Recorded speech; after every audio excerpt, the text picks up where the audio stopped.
Yo, welcome to Kick Snare Chat. This is Adam and Mike, and today we're talking about how to diversify yourself as a drummer and musician.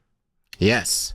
I know there are plenty of people out here who just think about drums as a fun activity or a hobby or a passion with no financial implications.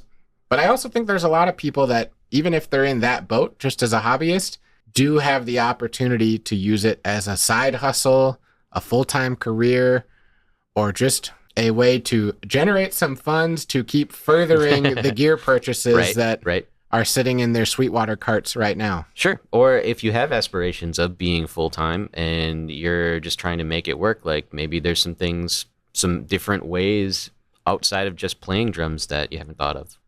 I've been wanting to kind of put this list together of what are all the different ways I've found myself making money in the world of drums, or kind of an adjacent, side task that is because of my skills as a drummer. Right. I think the most primary one that people think of is being a performer and gigging musician. Yep, right? For sure, right.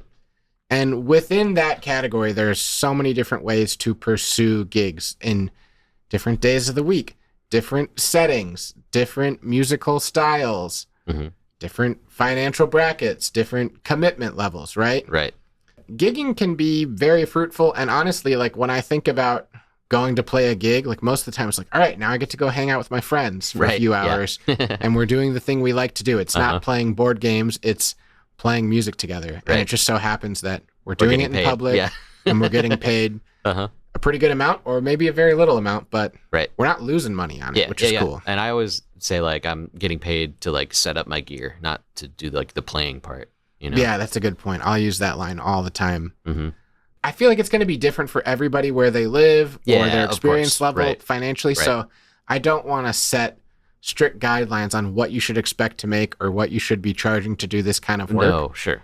But let's think in the last year, what is the range of gigs, or last 2 years or 3 years, just, recent memory, your worst paying gig and your best paying gig. And then maybe what the average is depending on the type of thing we're talking about. Sure. Let's see, what was the least I've been paid? I mean, aside from free, right? But, well, I was going to set the bar at free. Yeah, right. Have you done a free gig in the last year? Have I done a free gig? I think if you have to think about it, it at least lets people know that, like, yes, I have. This is not a regular thing I do, but no, it's definitely maybe for the not, right but purpose. I have, yeah. Oh, yeah, we did one together. Yes, right. That was the one that I was thinking of. Yeah, that was a fundraiser for a musician who had cancer. So I don't get jazzed about people asking me to play for free. Like, have you ever been asked by, like, a friend, like, hey, can you play at our wedding and get a group to play and organize it for free? For and sure. It's like, I don't like when I'm pressured to do that. But there are times where it's like, okay, I'm connected to this event. It's going to a good cause. The amount of work I have to do, like we were saying, setting up drums is what I'm getting paid for. It's like, we have it all there. Just play for a half hour, drop in, and you get to hang out with your friends when you're not playing. I think everyone should be open to the idea of, performing subsidized, right? Like, be that free or otherwise. But it needs to be for something that, like, you care about, or it needs to be valuable to you in some other capacity. Yeah.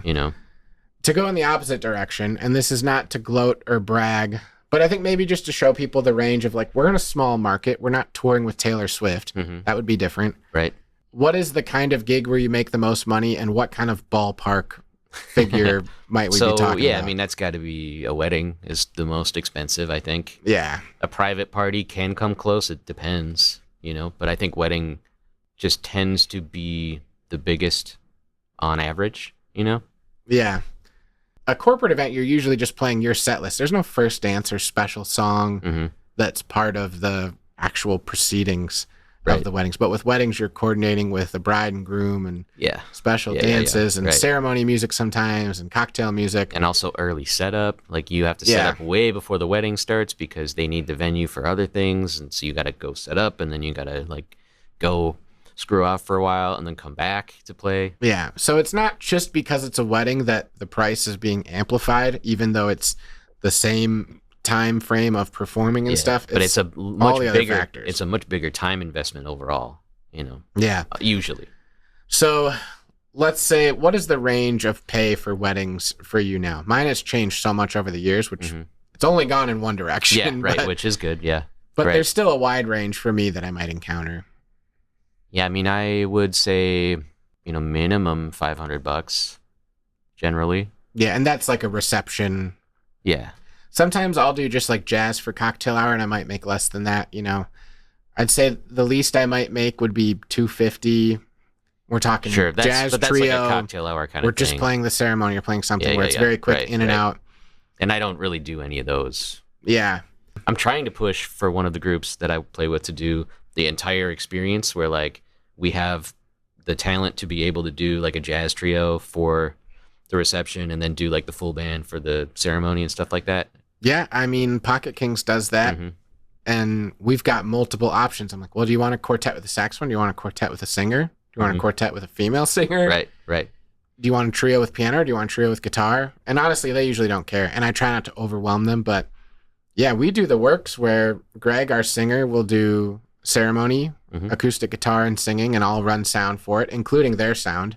And then me, along with the bass player and guitar player, will usually do jazz cocktail hour trio. If I'm too busy because I'm managing other things, we'll send the saxophone player with the guitar player and bass player. Them will play, and I'll help like shift setup and stuff. Yeah. We usually don't play during dinner because it's like you need some sort of break, and you're probably gonna need time to eat if you're gonna be there for 8 hours. Yeah, right, right. But then all of us do the reception, the dancing portion later, right? And then sometimes after the dancing, I do it's called like the DIY DJ playlist. They can just send me a Spotify list and I'll bump it over the big speakers for another hour while the band's packing up. Sure. And honestly, that's fine. We can charge more for it, and it doesn't really add on time to my day. I can pack up the drums during that. That's the thing is like you're kind of still committed that whole time anyway. So like I'm providing extra services. Right. Although right. the service just happens to be super easy. Yeah. But it's so the equipment. Pro tip for if you're looking to do wedding stuff, the more you can do at the wedding, the more you can charge for it. Yeah.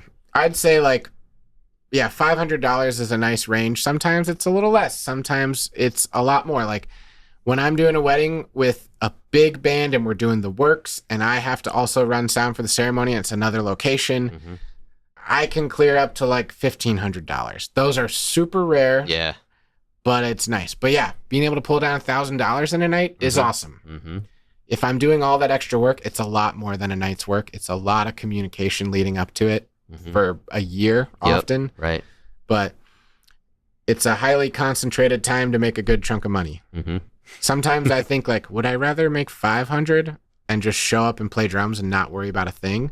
No, I'd rather make the money. But right. I did one last week where it was like that, a fancy corporate event, and all I had to do was show up and play drums, and they had played, cocktail hour without me, and going in and playing for 90 minutes and walking away with a good chunk of change is also nice too. Yep, for sure. So those are definitely the most fruitful opportunities in a local market. I'd say like playing club gigs and stuff, I feel like there's this $100 threshold where people look at $100 as like this breaking point of like, that gig only pays $75 or, oh, that gig pays $125. It's like, they're not that dramatically different from each other, but I feel like in this area, there's a stigma around that. Yeah. That number. Yeah, well, it goes back to like the $100 a guy thing, which needs to die because $100. People were making $100 a guy in the 80s. I know, and that $100 went a lot farther than it does today. So I'll just say club gigs around here. Like sometimes I play every Saturday morning at the farmers market, 2 hours on the patio, and I make less than $100 a guy for a trio. But I love the gig. It's super easy. They don't micromanage us. It's in the morning, so I can always go play another afternoon and an evening gig if I want. But yeah, maybe $100 to $200 a person on club gigs. If you're doing your own sound and don't need to hire a production company, you can maximize what you're making as a band. And if you want to have a sound company make you sound really cool and fancy with the lights and everything, you're going to turn away some of the financial opportunity for that. Right. So I think that's generally gigging, kind of a range you might expect, and the different kinds of things you could do. Church gigs, probably another one to talk about. That, right. Yep. You're not getting calls to go play at bars and weddings at 9 a.m. on Sunday usually. Nope. You'll almost always have it open. Yeah. It's and tough. it's steady. If you become the guy, then like you're there every week. And you'd never have to haul drums. No, it's they always usually there. always have it there, and you can just walk in and play. You got to learn songs because unless that's what you listen to on a regular basis. But to be fair, it's only 4 songs, usually. To counteract that, you might have to play it 12 times, because some churches I play at where there's a lot of volunteers involved, it's like, okay, 6:30 a.m. rehearsal, and they want to rehearse every song 2 or 3 times all the way through. 7 a.m. tech rehearsal, meaning all the volunteer sound people and people doing the video cards and things playing with the band. We might run it one more time.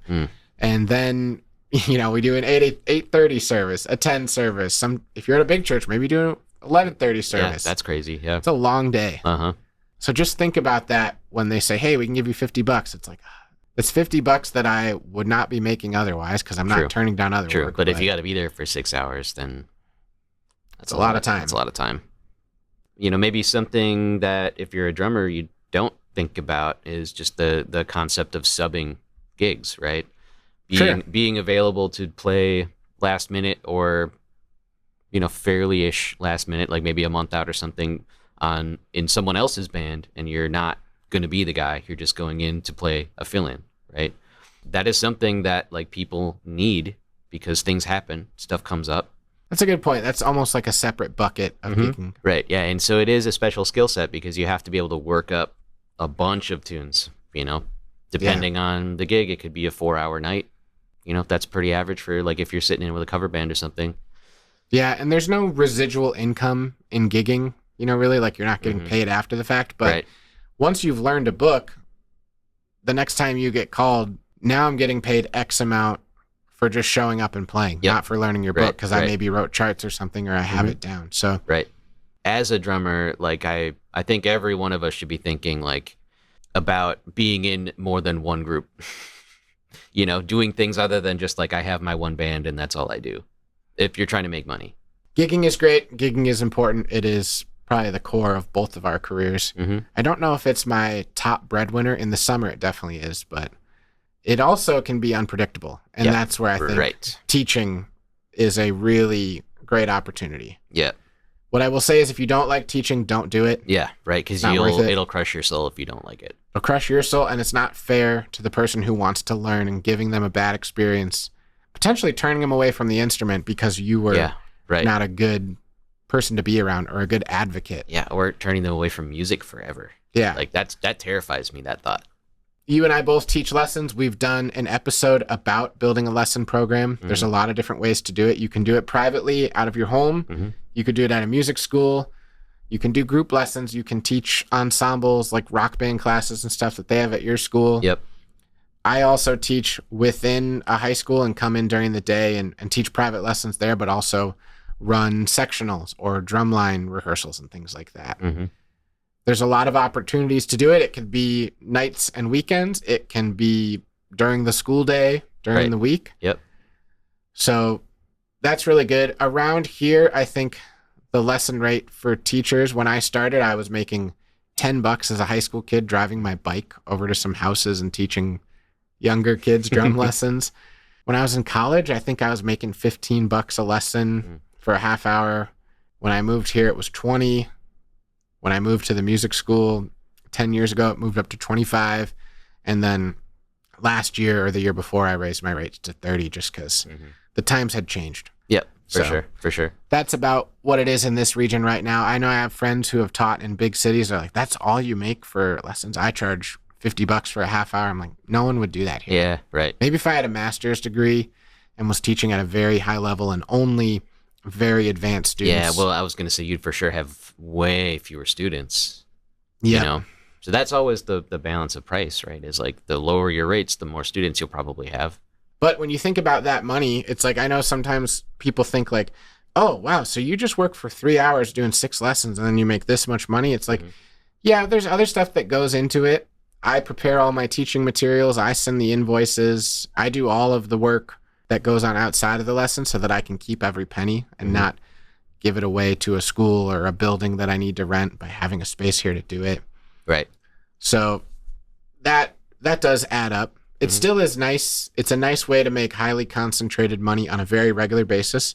Most students are going to be on a weekly basis or bi-weekly or monthly, some sort of regular reoccurring. Right. Yep. thing. So you have something reliable that you can count on. And when the gigging season is slow in January, lessons are still active. Right. You know? Yep. My lessons slow down a bit in the summer. A lot of families take off, and I'm kind of loose about like, you know what? Just come back in the fall. Right. Don't worry about trying to squeeze in 1 or 2 when you're in between camps and lesson or traveling and this and that. I enjoy it, and it's a big part of the equation for me. It might even be the biggest part of my income stream, just with how much teaching I do with the school and privately. Yeah, I would say it is mine too. Yeah. Teaching and gigging, those are kind of the main 2 that I think people think about. Now I think we can get into some of the more fun and creative things that maybe people aren't always aware of, but can actually be consistent or impactful ways to generate some extra money. What's next on the list for you? I mean, the first thing that I can think of is just like, it's much less than it used to be, but there's still session work to be had out there. And I think now it's more like, who do you know? Because it's all like in someone else's house or basement or their basement studio, rather than like, oh, there's a studio that's hiring me to come play drums. It's like some guy that you might have met that's like, hey, I'm recording an album. Can you come over to my house and record drums on it? You know? Yeah, I think that's a really important point. Like, the major commercial studio that we had in our region closed last year. I only did a handful of sessions there as just a hired gun. It was usually like I knew the person who was going in to record there and they wanted me to play on it. I was not hired specifically by the studio. That made me sad because I became the guy and then it closed. Yeah, you did some of them for him, so that's nice. There is a studio in Oshkosh that I get called for. Mostly if he has jazz sessions, I get the call to go in and do the hired gun session. It's nice. Usually that's a 4-hour block. You know, I get paid a decent amount. But again, there's a lot of prep work that goes into it because time is money in the studio. And so I can't be the one holding it up because I messed up. I don't know the form of a song or something. Right. Yep. This would be an income stream where there can be potential for residual income. Yep, that's true. If we're being realistic, most of the stuff we would play on isn't going to generate meaningful money where we're going to get a check in a year for how many Spotify listens it got. Yeah. Divided by our small part of it. Right. I've done probably, this year's been good for session work. I think I've done like 4 or 5 hired gun sessions where I wasn't super affiliated with the artist, but more of it was the studio. But yeah, it's not steady work. I find it really unpredictable. Yeah, for sure. In May, I had like 3 of them. Yeah, way less predictable than gigs. And I haven't had one since. That was like a hired gun thing. Yeah, but it is out there. Right. And recording yourself at home is super appealing because I think a lot of the people that you're going to meet in your local market who aren't like making major records for labels, they don't have big budgets. And if they're doing it on their own, they probably don't have a space to do drums if they're not a drummer. And so if you can record yourself and you have the mics and inputs and ability to just record clean audio so that they can send it off to a, you know, mixing engineer to do some stuff with. Sure. Yep. That could be really cost effective for them and a quick way for you to lead to more gigs too. Let's say that artist starts a band and performing, you might get called for that. Yep. Also, if you're doing it in your house, you don't have to leave your house. That's nice. Yeah, that's super nice. So, and that's a good excuse to buy more snare drums and cymbals and gear and microphones. A couple more mics. Yeah. Yeah.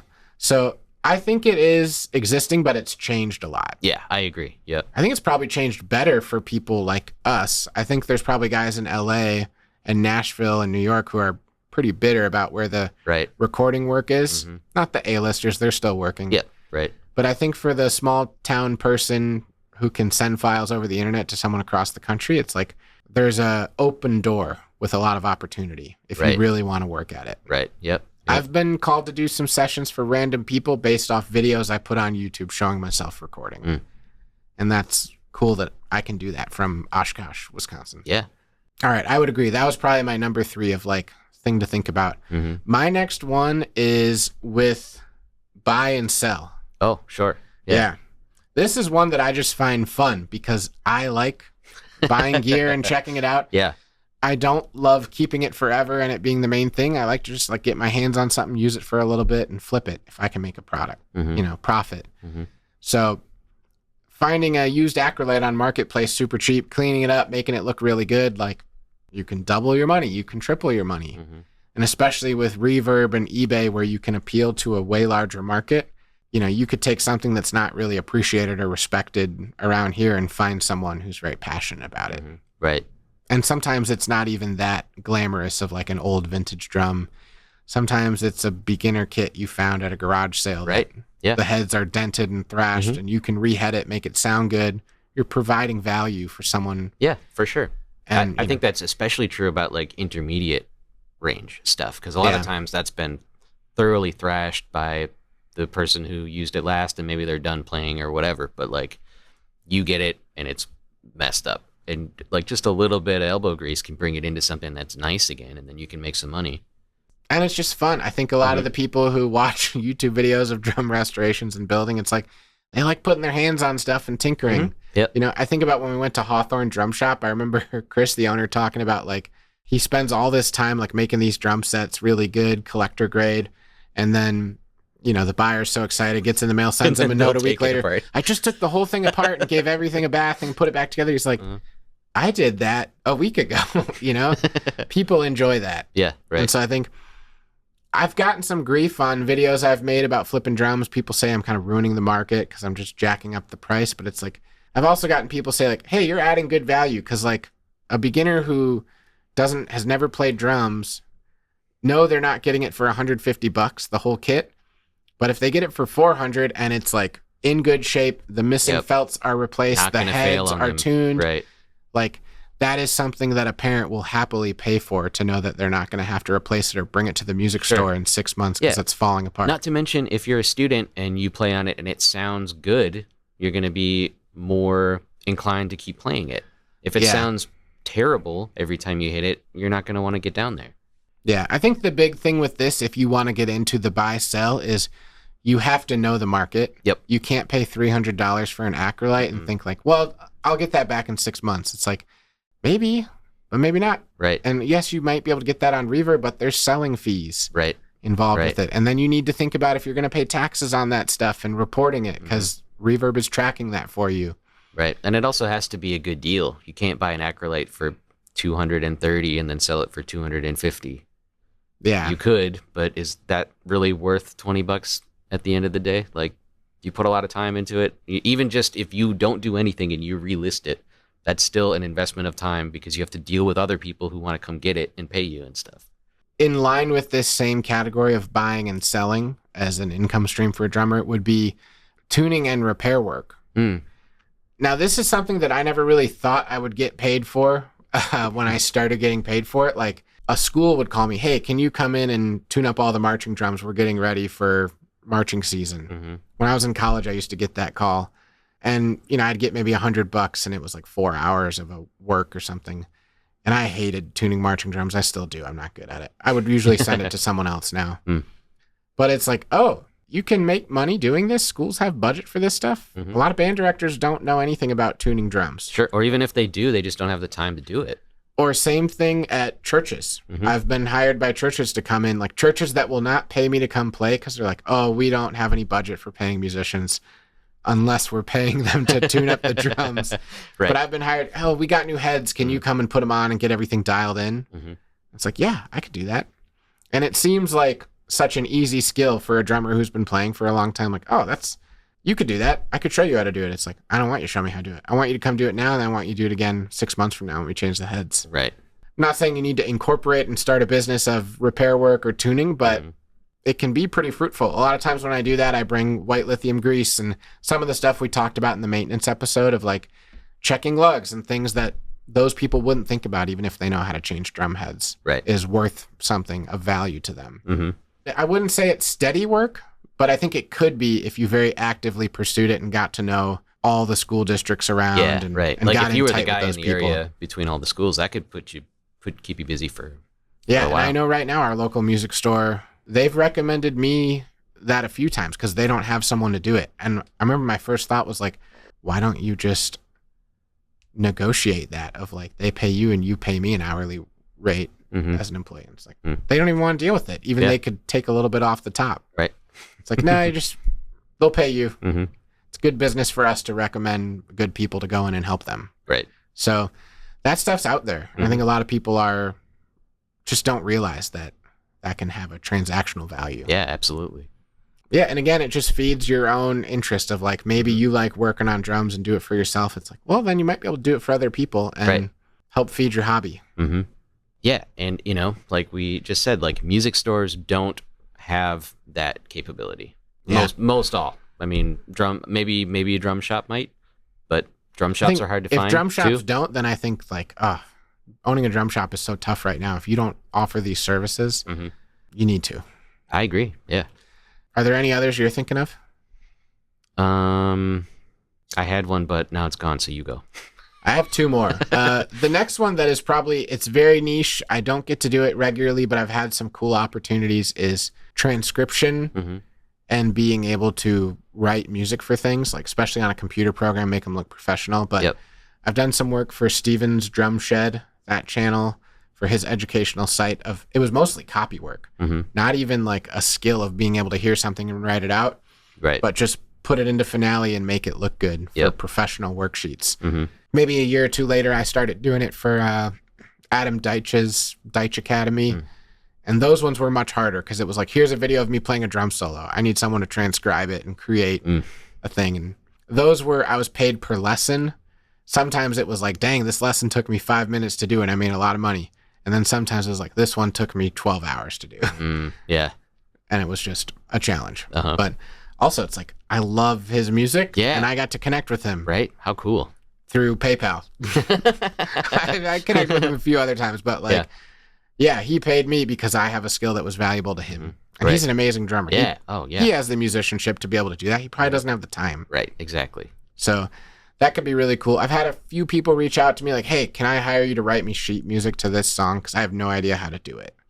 Those are very rare, but it's a skill I have that I can flex and use when it's slow. And for the Deitch Academy stuff, like there were some big projects I did for him that like were very fruitful on the back end for me. So I think that's another skill if you like writing out music and transcribing. Yeah.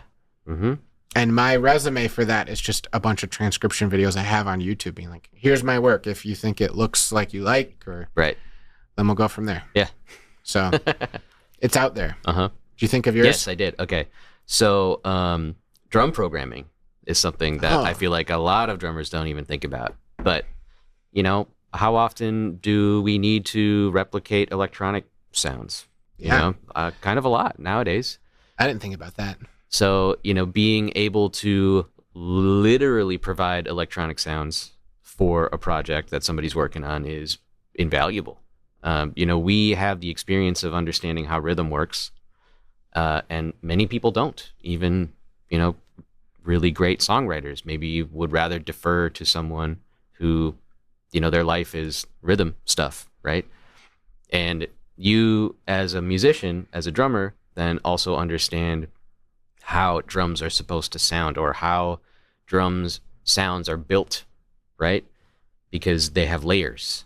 There's like the body and then there's the attack or, whatever, those kind of things. So if you are thinking about your instrument from that perspective, putting that into an electronic medium is a viable solution for some money too. That's a good point. And something that's not really like drummer related, but seems to have become drummer related is like with programming tracks, but also like doing the backing tracks for shows. I was going to say that all next. the touring drummers, because it seems to be a thing where drummers are the one, if you're in Nashville and you want to get a gig, you need to know how to program Ableton and run it and probably have a rig to do it. Yep.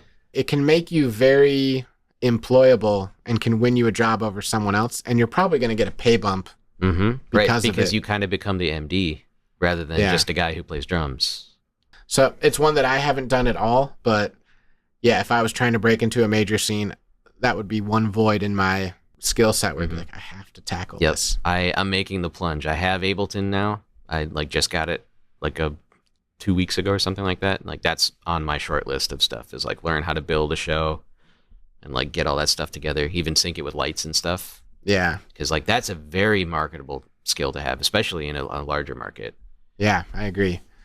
The last one for me that I'll bring up is social media. I feel like when I started making YouTube videos in 2020, I didn't really think it would make, if it ever made money, it would be pretty laughable. Like, oh, it can buy me lunch at the end of the month. Cool. But nowadays it's been much more fruitful. I mean, you get ad revenue from things, but you also get opportunities to interact with brands, which can save me money. avoiding me from having to buy gear and kind of leverage my following and ability to create interesting content around it to get a discount or get something to borrow for free or get it to keep. Social media should get its own episode about all the different platforms and the good, the bad, and the ugly of it. But I do think it can be a viable income stream. As someone who's heavily invested in it, it probably wouldn't be able to be your main income stream. You'd have to get to a very big following, and it would take a lot of work. But it could become a significant part. You know, it covers a good chunk of my bills. Sure. It's also unpredictable, though. Right, Sometimes I make content, and I put a lot of effort into it, and I think it's really good, and it doesn't hit.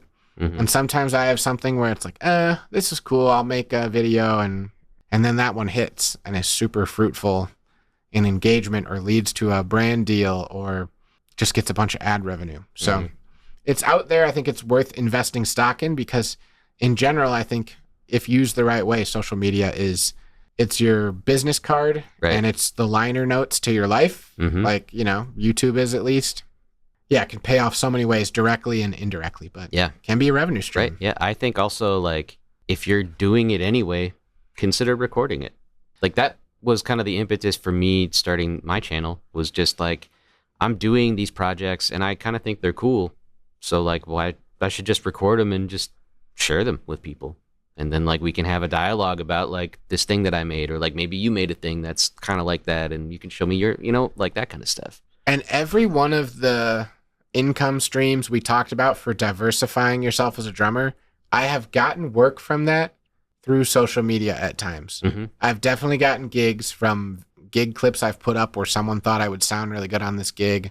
I've definitely gotten recording work based on home recordings I've done where someone's like, oh, these sound great. And I don't have to go to a studio. Like, I can pay you a few bucks to do this.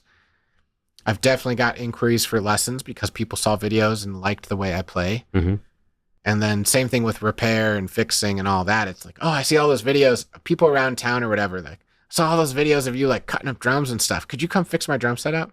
I need, you know, new heads and everything. Can you like fully overhaul it? Yeah.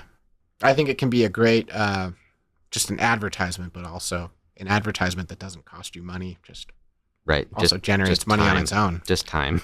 This is a lot of time. So yeah, I still have something like, I think 200 subscribers to go before I can monetize my account. That's good. It took me a lot longer than that because you started in January. Yeah. Yeah, you're in a good spot. How many subscribers is it? Is it still 1,000? I think it's 500. Oh, that's great. So what's next on your YouTube docket? Well, next up, I'm working on a device that will level your music stand and keep it level. So, like, you don't put something too heavy on one side and it just goes flap and throws all your stuff out. That's my plan right now. I made that request to you years ago. Like 2 years ago. This idea. Yeah. And I made like this prototype, but it was horrible. And then like that kind of got put on the shelf for a while. But now I think I have a good design, something that'll be cool. Sweet. Keep at it. All right. Before we wrap up this video, we want to remind people of two things. One, the Fox Valley Drum Show is coming Sunday, November 1st at Neenah High School, 11 a.m. to 4 p.m. Last episode, we kind of made the more announcement about it's happening. You can check out the website. That stuff will be linked down below. Thought it'd be cool to share some of the vendors and clinicians we'll have. For a clinician, we're going to have Wayne Salzman, who is a very accomplished musician. He went to Neenah High School. Yeah. He lives in Wisconsin again. He's toured with Eric Johnson, played with numerous A-list artists. Yep. Great player. Sweet guy. He did a clinic last year at PASIC that I watched, and I think he's doing the same theme clinic again this year at our show, the Versatile Drummer. So we're excited to have him be a part of it. And then vendors, we have a ton of cool people coming. Milwaukee Drum Company, Derek Mance. Right. Breslow Drum Company, making kind of like artistic inspired instruments. We have Ken Anderson, legendary drum collector and picker, buyer, seller in this region. Yep. Greg Obermeyer, who does a lot of buying and selling in the Fox Valley specifically. Blue House Mallets, custom mallet maker. Chemistry Cymbals. Hyde Music, our local music store in town. They're going to be involved, which is great. Craft Drum Company out of Fond du Lac. Oh, cool. Custom drum builder, boutique drum builder, him as well. So we will have a booth as well. Yep. We decided we probably need to share one if we're going to organize this event. We can't be manning our booth the whole time, so we trade off duties. But it should be a lot of fun. Tickets are going to be $10. You can purchase them now at the website, but please consider joining us. I think it's going to be a good time. There'll be some raffle prizes as well. Yep. And also, if you're a vendor and you still want to join us and take a spot, it's $50 for a table. We still have openings. Yes, and all the proceeds are going to benefit the high school music program. We are not pocketing any of it. Nope. Although we will gladly let a little bit of it reimburse the cost we're putting in. So once we make a profit, it does the rest cost is money gonna to put it support on. the high Yeah, school. right. Yeah. Now, before we sign off, also a reminder: the next episode you're going to hear is going to be a listener Q&A. So if you haven't yet, please shoot us an email with a question you want to hear answered on the pod. Anything drum, music, life related. Yep. And we'll try to answer it. We're an Just open make sure book. if you leave it in the comment section, denote that it's for the Q&A episode, so Right. we know. Yep. 'Cause sometimes we get weird questions It's true. or hyper niche questions that aren't worth addressing in a mass episode manner. So, Right. yeah, look forward to that coming soon, and we will see you guys next time. Take care.